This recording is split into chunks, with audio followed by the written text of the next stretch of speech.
వర్షాలు పడుతుండటంతో ఉమ్మడి వరంగల్ జిల్లాలో వ్యవసాయ పనులు మళ్లీ ముమ్మరమయ్యాయి. పొలం బాట పడుతూ సాగు పనుల్లో రైతన్నలు బిజీ కానున్నారు. గత ఏడాదికి మించి ఈసారి వరి పంట పెరిగే అవకాశం ఉందని అంచనా వేస్తున్నారు. 12 లక్షల పత్తి విత్తనాలను సిద్ధంగా ఉంచుతున్నామని జేడీఏ ఉషా తెలిపారు. రుతుపవనాలు ఎర్లీగా వస్తుండటంతో సాగు ముందుగానే మొదలవుతుందని, అందుకు పూర్తి స్థాయిలో సన్నద్దమై ఉన్నామని చెబుతున్న జేడీఏ ఉషాతో మా ప్రతినిధి కృష్ణమోహన్ ఫేస్ టు ఫేస్.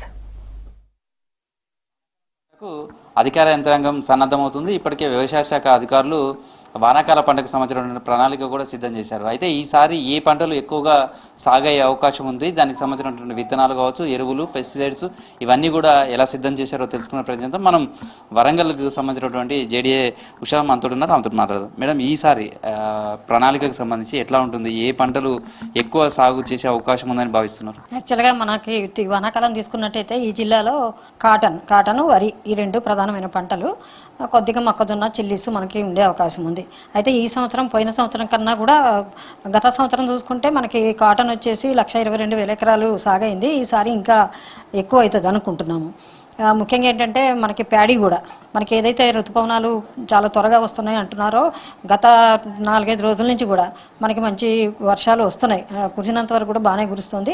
మన దగ్గర పొడి దిక్కులో వేసుకునే అలవాటు కూడా ఉంది రైతులకి. కాటను దాదాపు 14,000 ఎకరాల్లో కూడా పొడి దిక్కులో పడే అవకాశం ఉంది. కాబట్టి ఇప్పుడు మనకి పంట వేసుకునేంత వరకు కూడా మనకి వర్షపాతం వచ్చిందని అనుకుంటున్నాము.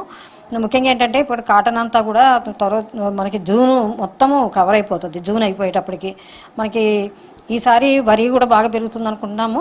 గత సంవత్సరం మనకి ఒక 10,000 ఎకరాలు తగ్గింది. ఈ సంవత్సరం అది కూడా పెరుగుతుంది అనుకుంటున్నాము. దాదాపు 3 లక్షల పైనే మనకి ఎకరేజ్ పెరిగే అవకాశం ఉంది. ఈసారి మొక్కజొన్న కూడా కొంత ఒక 30,000 ఎకరాల వరకు వస్తుంది అనుకుంటున్నాము. గత సంవత్సరం మనకి 24,000 ఎకరాలు ఉంది.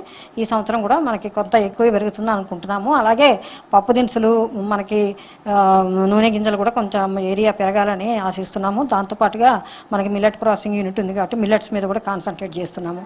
కాటన్కి సంబంధించి కూడా విత్తనాలు ప్రతిసారి కూడా ఇక్కడ సరిపోకపోవడము, లేకపోతే దొరకలేదనో, లేక రకరకాలతో ఇతర ప్రాంతాల నుంచి తీసుకురావడం, నష్టపోవడం ఇట్లాంటివి కూడా. బీటీకి సంబంధించినటువంటి రకరకాల రైతులను మభ్యపెట్టే ప్రయత్నం చేస్తారు. గ్రామాలలోకి వెళ్ళే అనాథరైజ్డ్గా అమ్మే ప్రయత్నాలు చేస్తున్నారంట. అసలు బీటీకి విత్తనాలకు సంబంధించి పత్తి విత్తనాలు ఎన్ని బ్యాగ్స్ అందుబాటులో ఉన్నాయి, ఏ రకం విత్తనాలకు సంబంధించినటువంటి రైతులకు మేలు జరుగుతుందని భావిస్తున్నారు?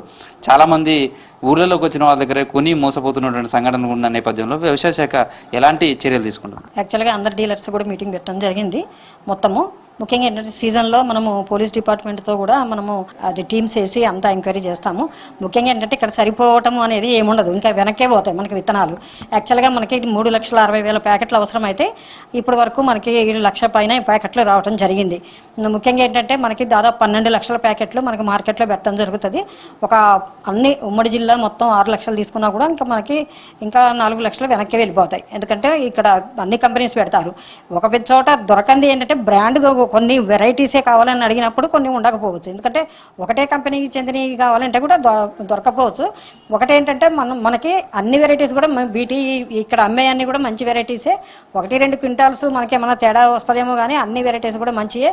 వాళ్ళు మేనేజ్మెంట్ ప్రాక్టీసెస్లోనే ఉంటుంది ఏదైనా కూడా. గత సంవత్సరం కూడా మనము ఇక్కడ పెద్దగా ఏం జరగలేదు. మనకేంటంటే గుంటూరుపల్లిలో కొద్దిగా బీటీ తెచ్చుకునే అలవాటు ఉంది వాళ్ళకి, BT3 అది కూడా మనం పట్టుకోవడం జరిగింది. ఈసారి కూడా అట్లాంటివి ఏం లేకుండా చూస్తాం. ఈసారి అంటే మొక్కజొన్నకు సంబంధించి కావచ్చు, లేదా చిరుధాన్యాలకు సంబంధించినటువంటి కావచ్చు, లేకపోతే ధాన్యంకు సంబంధించినటువంటి పంటలు ఇవి కూడా ఎట్లా ఉండబోతున్నాయి? వీటికి ప్రోత్సాహం ఎట్లా ఉంటుంది? యాక్చువల్గా మొక్కజొన్న మనకి రబీలో బాగా అంటే యాసంగిలో బాగుంటుంది. దాదాపు 1,10,000 ఎకరాలు ఈసారి మనం వేయడం జరిగింది. ప్రైవేట్లో కూడా మంచి రేటు ఉంది కాబట్టి రైతులు యాసంగిలో వేశారు. ఈసారి కొంత పెరుగుతుంది అని అనుకుంటున్నాం. మొక్కజొన్న కూడా బాగా పచ్చికంకి కూడా బాగా గిరాకీ ఉంటుంది కాబట్టి పెరుగుతుందని అనుకుంటున్నాము. మనకి కొంత మొక్కజొన్నకి కత్తెర పురుగు కొంత వస్తుంది, అది ప్రతి సంవత్సరం వస్తుంది. దాన్ని కంట్రోల్ చేసుకునే మెజర్స్ కూడా రైతులందరికీ కూడా అవగాహన కూడా కల్పించడం జరిగింది. ఈసారి మిల్లెట్స్ గురించి ఎందుకు అంటున్నామంటే మనం పర్వతగిరిలో రూర్బన్ కింద 50 లక్షలతో మిల్లెట్ ప్రాసెసింగ్ యూనిట్ పెట్టడం జరిగింది. దీని గురించి ఇక్కడ కొంత అంటే సోల్ క్రాప్గా ఏమన్నా వేయకపోవచ్చు కానీ ఇప్పుడు కాటన్లో మనకి చాలా స్పేసింగ్ మిగిలి ఉంటుంది. కనీసం అంతర పంటగా అన్నా కూడా మిల్లెట్స్ని ప్రోత్సహిద్దామని అనుకుంటున్నాను. ఈసారి పంటలకు సంబంధించి ఎట్లా ఉండబోతున్నారు, కాలం ఎట్లా ఉంటుందని ఊహిస్తున్నారు? రైతులకు కూడా ఏమన్నా సూచనలు చేస్తారా మీ వైపు? ఈసారి మాత్రం మంచి అనుకూలంగా ఉంటుంది. ఎందుకంటే ఋతుపవనాలు కూడా చాలా ఎర్లీగా వస్తున్నాయి కాబట్టి మనకి మంచి వర్షపాతం వస్తుందని అనుకుంటున్నాము. ఈ సంవత్సరం కొత్తగా కూడా పంటల బీమా ప్రవేశపెట్టడం జరిగింది గవర్నమెంట్. సో దాని మీద 22వ తారీఖున మనకి అవగాహన కార్యక్రమం ఉంది అందరికీ.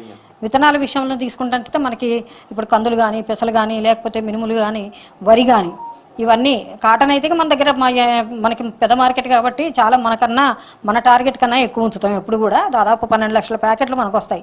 మనకి 3,60,000 అవసరం అయితే ఇంకా వేరే వాళ్ళు కూడా తీసుకుంటారని చెప్పి ఇక్కడ ఉంచడం జరుగుతుంది. ఇక వరకు అయితే మనకి ఇబ్బంది లేదు. అది సీ ట్రీట్మెంట్ చేసేమి ఉండదు, రైతులే చేసుకోవచ్చు చక్కగా. మనకి ఏంటంటే అన్ని వెరైటీస్ కూడా అందుబాటులో ఉన్నాయి. ఇది ప్రస్తుతం వానాకాలం పంటకు సంబంధించి ఓవైపు రైతన్నలు కూడా సన్నద్ధమవుతున్నారు. సేమ్ టైంలో ఖరీఫ్ ప్రణాళిక తగ్గట్టుగా విత్తనాలు కావచ్చు, ఎరువులు కావచ్చు, ఇవన్నీ కూడా అందుబాటులోకి ఉంచుతున్నారు.